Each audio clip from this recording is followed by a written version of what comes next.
Imagine two students starting the same year with the same goal. Both are serious, both telling themselves that this time they won't mess it up. And for a few days, everything actually looks the same. Both are studying, both are focused, both feel like they finally have control. And if you saw them at that point, you wouldn't be able to tell who will top and who will stay average. Because in the beginning, everyone looks capable. But then something starts changing. Not suddenly, not in a dramatic way, just small things that don't even feel important at that time. Like one evening when you sit to study and your mind doesn't fully stay there, not because the subject is too hard, just because it feels a little dull. And in that moment, you tell yourself you will take a short break and come back fresh, which sounds completely normal. And honestly, it is normal. But the next part is where things quietly shift. That short break stretch a little longer than expected. Then you think it's fine, you will cover it tomorrow. And tomorrow, you do start again. But now there's already something pending in your mind, something slightly unfinished. And even though it's small, it changes how you approach the next session, because now you are not starting fresh, you are catching up, and catching up always feels heavier than continuing. Now compare this with the other student in that same moment. They also feel distracted, they also feel that same dullness, but instead of stopping immediately, they stay a little longer, not in a perfect way, not fully focused, maybe even struggling a bit, but they don't disconnect completely. And this doesn't feel like a big win, it doesn't feel special, it just feels like they managed to continue. And that's the part most students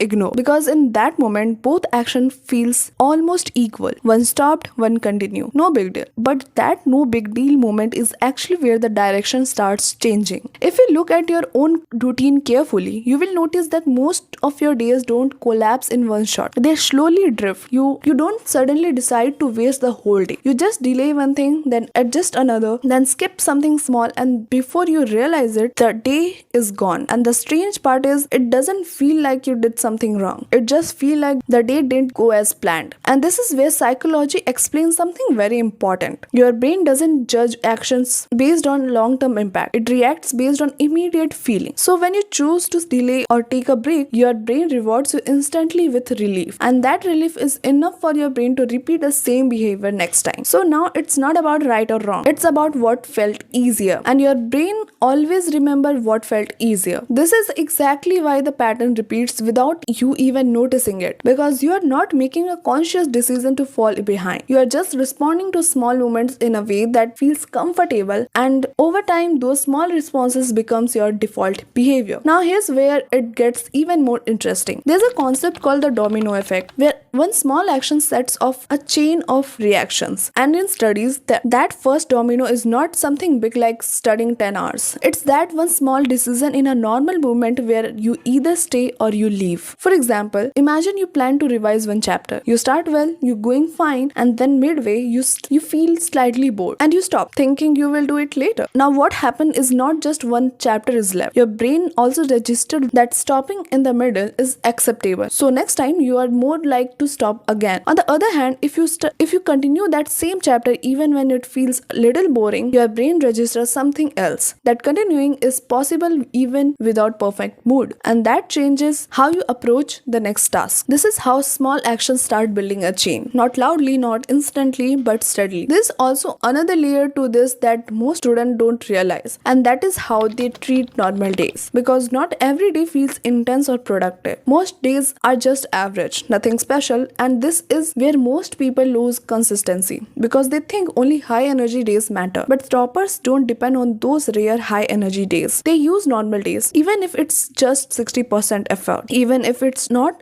perfect. They stay connected, and that connection is what keeps their chain intact. I have seen this pattern clearly in real situations. There are students who study very hard for 2-3 days, full focus, full energy, and then completely disconnect for the next 2 days. And then again they start with full motivation, and the cycle keeps going. Now from the outside it looks like they are working hard, and they are, but because they keep breaking the chain, nothing compounds. On the other side, there are students who don't study in extreme bursts, break completely either. They stay consistent at the moderate level, and because they don't disconnect, their understanding keeps building. Their revisions becomes easier, and slowly they move ahead without even realizing how. This is where ancient Indian wisdom connects very beautifully with modern psychology. There's a simple idea that repeated actions shape your nature, and your nature shapes your outcome, which basically means what you repeatedly do becomes automatic. And once something becomes automatic, it no longer feels like effort. So if you repeated action is to delay, avoid, or disconnect, you slowly become someone for whom that feels natural. And if your repeated actions is to stay, continue, and return quickly after breaks, you become someone who doesn't break easily. That's the real difference. Not intelligence, not luck, just repeated behavior. Another important thing is how toppers deal with interruptions, because they also face distractions.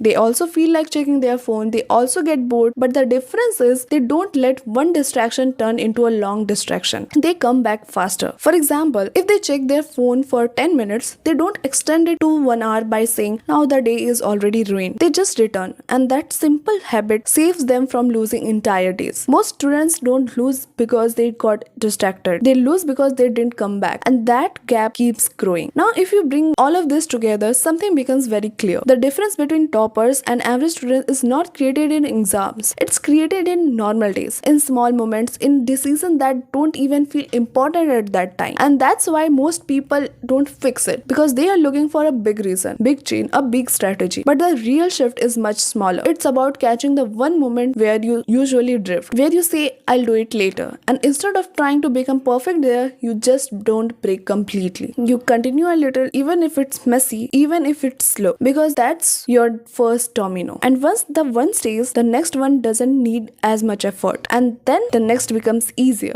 And slowly, without any dramatic change, your pattern starts shifting. And once your pattern shifts, your results follow. Because at the end of the day, toppers are not doing something extraordinary every day. They are just not losing those small moments where everything actually gets decided. And once you see that clearly, you can't unseen it. Thank you for being here. And if you want to know why a dopamine detox doesn't work for you, then watch this.